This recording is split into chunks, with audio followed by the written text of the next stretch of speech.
كان في نهر، وفي تابوت صغير بيطفو على المية، جواه طفل صغير اسمه موسى، اللي اتربى جوه القصر الفرعوني واتعلم على ايد الكهنة وعاش مصري من يومه.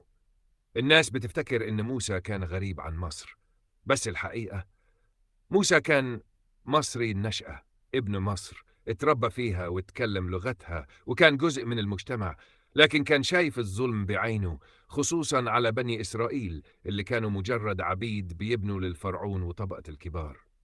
وهنا لازم نوضح حاجة مهمة: فرعون موسى مش هو مصر. ده كان مجرد شخص كافر، طاغية بيمثل نفسه لكن مش بيعبر عن كل المصريين. كان في مصريين مؤمنين وكانوا مستنيين المخلص اللي هينهي عصر الظلم ويعيد العدل. أما بني إسرائيل ما كانوش لا حكام ولا بنوا حضارة، كانوا عايشين في مصر كخدم وعبيد، وما فيش أي دليل أثري أو تاريخي بيقول إنهم حكموا مصر أو حتى ساهموا في حضارتها.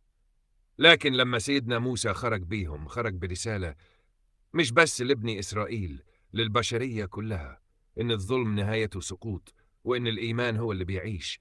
يعني لما نقول إن قصة موسى حصلت في مصر، فإحنا بنقولها برأس مرفوعة، لأن في مصريين وقفوا ضد الفرعون، وفي مصري اتربى في قصره وكان هو اللي كسر جبروته.